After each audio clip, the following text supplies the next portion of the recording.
श्री कृष्ण की भक्त माता कर्मा का जन्म चैत्र कृष्ण पक्ष की पापमोचनी एकादशी को साहू परिवार में हुआ था।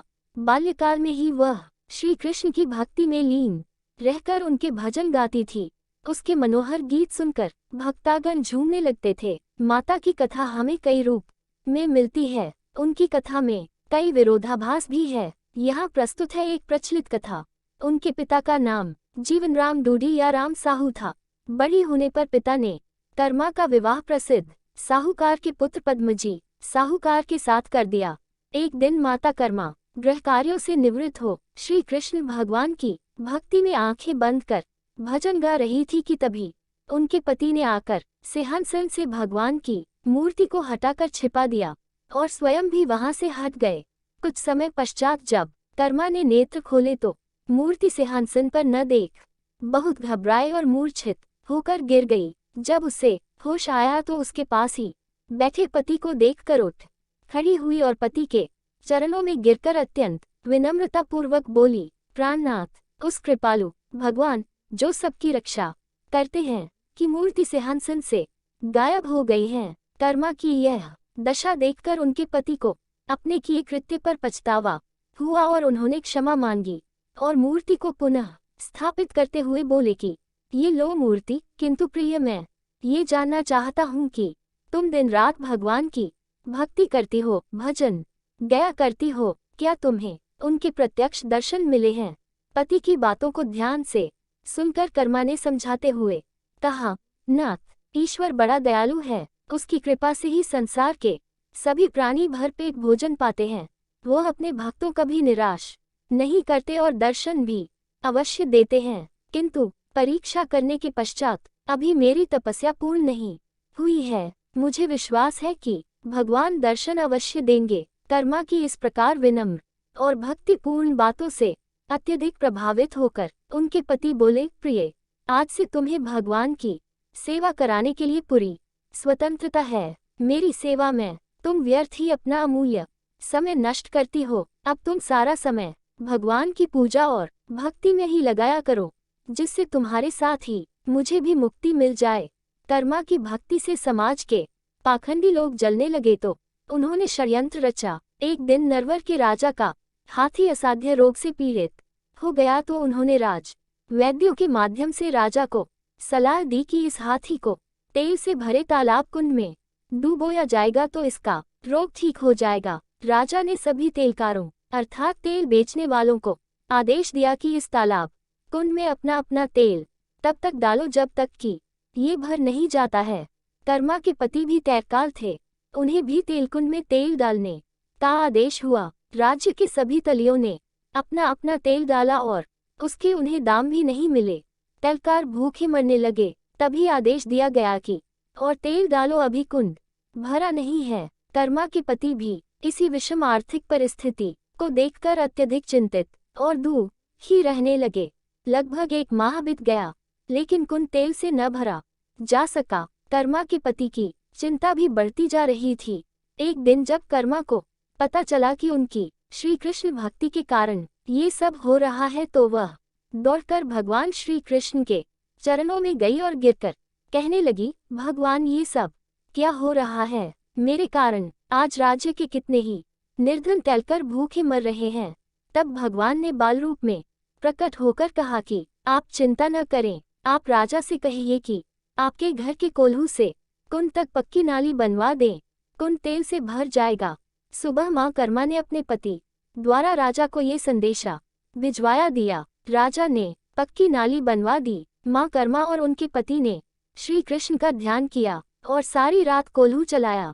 सुबह देखा तो तालाब कुंड तेल से भर गया। ये घटना सारे नरवर में आग की तरह फैल गई और कर्मा माता की जय जयकार होने लगी। इस घटना के बाद एक दिन कर्मा के पति अचानक बीमार होकर मरणासन हो गए।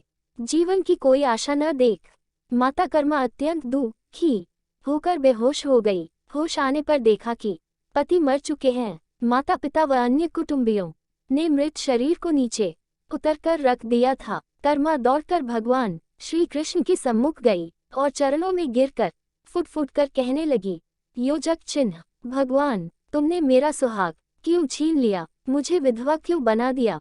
तुम्हें अपने भक्तों पर तो दया करनी चाहिए। भक्त कर्मा के करुण क्रंदन को सुनकर भगवान श्री कृष्ण जी स्वयं को रोक न सके और तुरंत ही दौड़ पड़े। कर्मा को एक अभूतपूर्व मधुर वाणी सुनाई दी। भक्त कर्मा, तू इतनी दुखी न हो। आना जाना तो इस संसार का क्रम है, इसे रोका जाना उचित नहीं। इस संसार में जो भी आता है एक न एक दिन उसे जाना ही अवश्य होता है। यही संसार है। जाओ अपने पति का क्रियाकर्म करो। अब तुम्हारा पति के प्रति यही धर्म है। माता कर्मा अपने पति के साथ ही सती होना चाहती थी, परंतु श्री कृष्ण ने उन्हें समझाया और बोले, कर्मा तू अभी गर्भवती है और गर्भवती नारी का सती होना महान पाप है। जाओ अपने पति का क्रियाकर्म करो और शेष जीवन भक्ति भाव से धैर्यपूर्वक व्यतीत करो। मैं तुम्हें जगन्नाथपुरी में साक्षात दर्शन दूंगा। भगवान की यह आकाशवाणी सुनकर कर्मा ने अपने पति के साथ सती होने का विचार त्याग दिया। पति के दहन के लगभग 3 माह पश्चात कर्मा को पुत्र रत्न प्राप्त हुआ, किंतु कर्मा को इससे कोई विशेष प्रसन्नता नहीं हुई। वह अपने पति की स्मृति अभी तक भूली न थी और वह उनके वियोग में रोती तथा विलाप करती रहती थी। फिर एक रात माता कर्मा अपने परिवार को छोड़कर चुपचाप घर से निकल गई। वह श्री कृष्ण के आदेशानुसार जगन्नाथपुरी के मार्ग पर चल पड़ी। रात भर वह कितनी दूर निकल गई उसे कुछ ज्ञात नहीं। दूसरे दिन प्रातः काल कर्मा नित्य कर्म से निवृत्त हो भगवान का भजन कर पुनः आगे ही और चल दी। मार्ग में वह क्षुधा से पीड़ित होने लगी, किंतु खाने को उनकी पोटली में कुछ न था, केवल थोड़ी सी खिचड़ी रखी थी। वह भी जगन्नाथपुरी में भगवान का भोग लगाने के उद्देश्य से उसकी पोटली में बंधी थी। अंत में जब भूख असह्य हो गई तो उन्होंने वृक्षों की पत्तियां तोड़कर खाईं और फिर आगे जगन्नाथपुरी की ओर भगवान के दर्शन हेतु चल दी। पैदल चलते चलते कर्मा को रात हो गई। वह एक पेड़ के नीचे लेट गई। वह लेटे हुए सोचने लगी, भगवान आपने जगन्नाथपुरी में दर्शन देने का विश्वास दिलाया था, किंतु पुरी तो यहाँ से न जाने कितनी दूर है और मुझे मार्ग भी ठीक से मालूम नहीं है। ऐसी दशा में वहाँ कब और कैसे पहुँचूंगी? प्रभु अब तो बस आपका ही सहारा है। कुछ भी हो जाए अब मैं लौटूंगी नहीं। इस प्रकार भगवान के दर्शन हेतु दृढ़ प्रतिज्ञा करते हुए कर्मा सो गई। ये भगवान का चमत्कार ही था कि जब उसकी आंख खुली तो जगन्नाथपुरी था। उसने आश्चर्यचकित हो अपने चारों ओर देखा और सोचने लगी कि मैं यहाँ कैसे आ गई हूँ, मुझे यहाँ कौन लाया है और यह कौन सा स्थान है। उसने वहाँ के निवासियों से पूछा। वहाँ के लागों के बताने पर जब उसे यह पता चला कि ये जगन्नाथपुरी है तो उसे भगवान की माया समझते देर न लगी और उसकी आंखों से आंसू बहने लगे। भगवान के भजन गाती हुई कर्मा भगवान जगन्नाथ जी के विराट मंदिर में जा पहुंची। उस समय मंदिर में भगवान की आरती चल रही थी। पुजारियों की टोलियां और सेठजन मंदिर में प्रवेश कर रहे थे।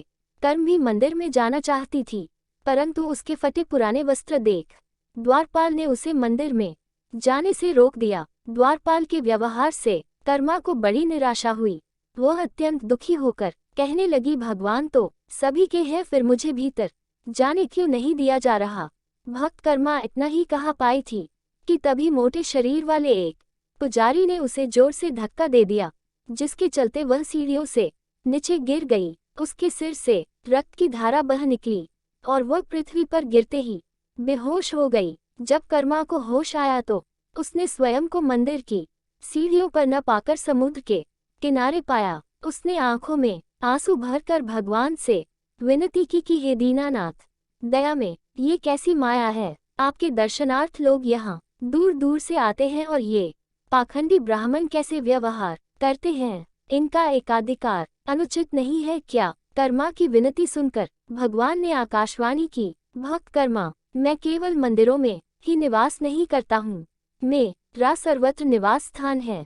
तू दुखी न हो, मैं तेरे पास स्वयं मंदिर से निकलकर आ रहा हूँ। भगवान की आकाशवाणी सुनकर कर्मा को बड़ा संतोष हुआ। उसके कमजोर शरीर में पुनः स्फूर्ति का अनुभव हुआ और जैसे ही उसने अपना सर उठाया, भगवान की एक अति सुंदर विराट मूर्ति उसके सम्मुख विराजमान थी। भगवान की मूर्ति को मंदिर में अपने स्थान से गायब देखकर वहां के पुजारी और ब्राह्मणों में हड़कंप मच गया। लोगों को मूर्ति की खोज में दोहराया गया। शीघ्र ही मूर्ति के समुद्र तट पर पहुंचने का समाचार पूरे नगर में फैल गया। सभी लोग भगवान के इस अद्भुत चमत्कार को देखने के लिए चल पड़े और देखते ही देखते समुद्र तट पर अपार जन समूह एकत्र हो गया।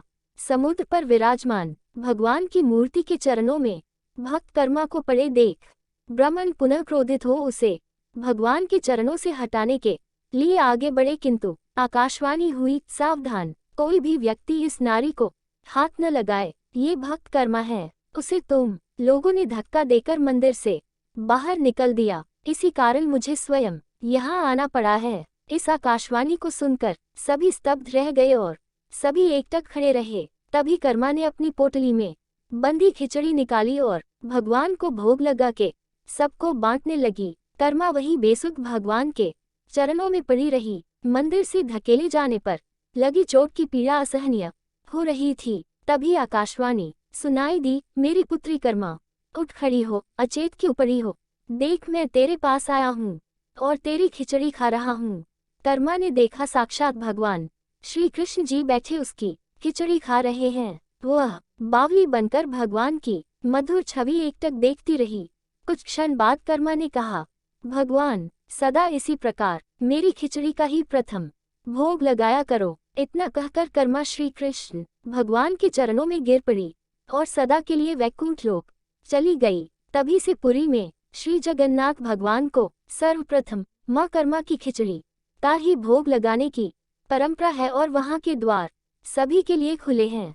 माँ कर्मा की एक कथा और प्रचलित है, जिसकी कथा अनुसार भगवान श्री कृष्ण को सर्वप्रथम भक्त कर्मा द्वारा बनाई गई खिचड़ी का भोग लगाया जाता है। कहते हैं कि माँ कर्मा सुबह उठकर सबसे पहले खिचड़ी बनाती और भगवान को अपने हाथों से खिलाती थी। एक दिन उनके पिता ने सब देख लिया कि कर्मा सुबह उठकर बिना नहाए खिचड़ी बनाती और भगवान को भोग लगा देती। सब देखकर उनके पिता ने समझाया कि बेटी श्री कृष्ण हमारे भगवान है, हमें सुबह उठकर सबसे पहले नहाना चाहिए, उसके बाद पूजा अर्चना करके बाद में भोग लगाना चाहिए। दूसरे दिन माँ कर्मा ने पिता के समझाए अनुसार ठीक वैसा ही किया। पहले नहाया, पूजा की, फिर खिचड़ी बनाकर भोग लगाया। परंतु भगवान ने खिचड़ी नहीं खाई। सुबह से दोपहर हो गई, भगवान का दोपहर के भोजन का समय हो गया, परंतु भगवान ने खिचड़ी नहीं खाई। उधर कर्मा ने भी भोजन नहीं किया, क्योंकि उनका रोज का नियम था कि पहले भोग लगा कर बाद में स्वयं भोजन करती थी। देखते देखते शाम हो गई, खिचड़ी यूं ही रखी थी। तब नारद जी ने श्री कृष्ण से पूछा, भगवान आज आपने भोग क्यों नहीं लगाया? तब कृष्ण जी कहते हैं कि आज कर्मा जब तक खिचड़ी लाए तब तक हमारे दोपहर के भोजन का समय हो गया था। हम खिचड़ी खाने निकले ही थे कि पुजारी जी ने आवाज लगा दी, प्रभु भोजन कर लीजिए। तो हमने भोजन कर लिया, इसलिए आज खिचड़ी नहीं खाई। उधर कर्मा सोच में पड़ गई कि आखिर प्रभु ने आज भोग क्यों नहीं लगाया। मैंने तो खिचड़ी में घी और गुड़ भी अच्छे से डाला था।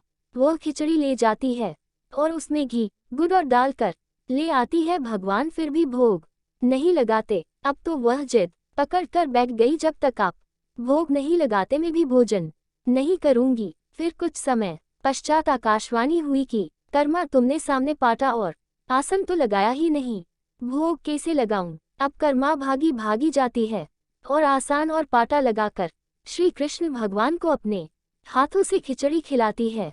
कहानी पसंद आने पर वीडियो को लाइक, शेयर और चैनल को सब्सक्राइब करना मत भूलना। धन्यवाद।